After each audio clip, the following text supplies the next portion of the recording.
everybody. Hi, I'm Mitch English. Hey, and I'm Andrea Jackson, and this is Daily Flash, your source for trending news and entertainment.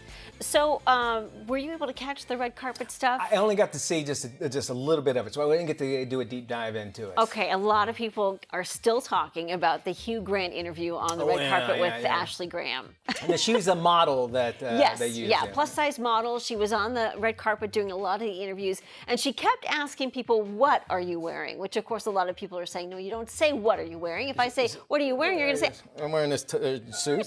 But who are you wearing? This is Kmart, and this is.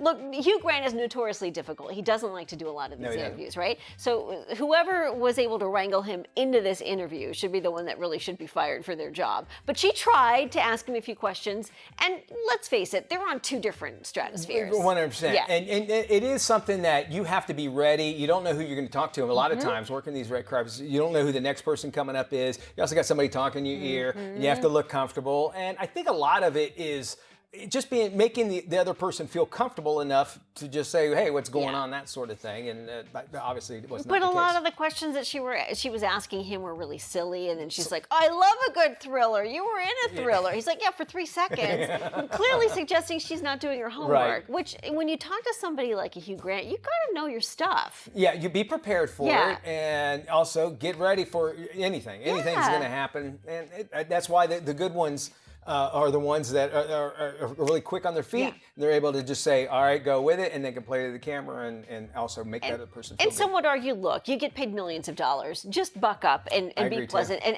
answer the dumb questions. But in a situation like the red carpet, I think, too, to some extent, it's like, know your stuff.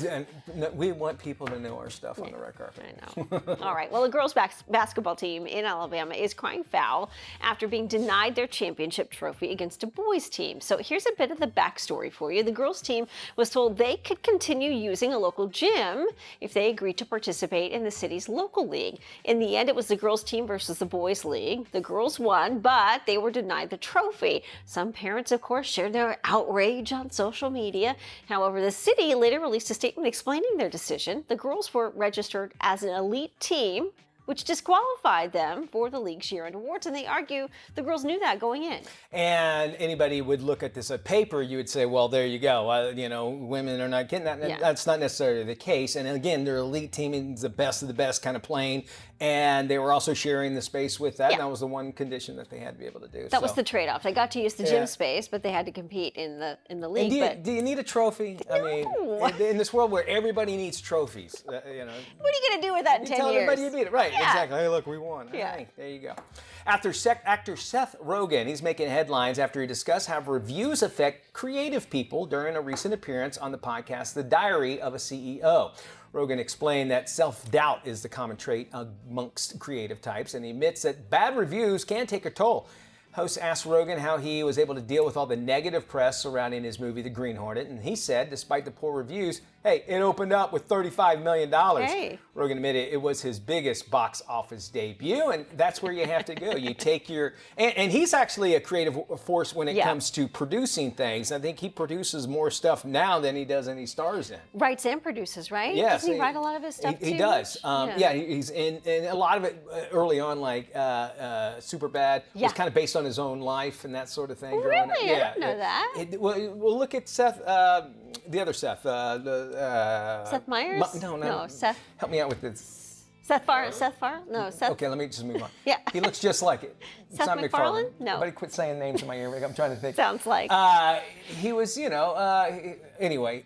He looks just like Seth Rogen, basically. Yeah. And, they were friends and everything. And they took some of the stories that they had growing up and put it in there. But he's a great writer. Yeah. He's an excellent writer. I don't know about that movie, The End of the World, and where all that came from, but I don't know if I want to be with all those guys as well. He's laughing all the way to the bank. Jonah Hill, not Seth. Jonah Hill, thank you. Thank you so much, Hugo. Hugo gets a prize. It was Jonah Hill. Or the other Seth. I call him, that's why they look like, because in the show, his character's name is Seth, I believe. Well, they both looked kind of similar at one point, and now they lost like a gazillion pounds between the two of them. All right. Well, but more Flash, more fun, and maybe Jonah Hill, who knows, might be here coming up right after this.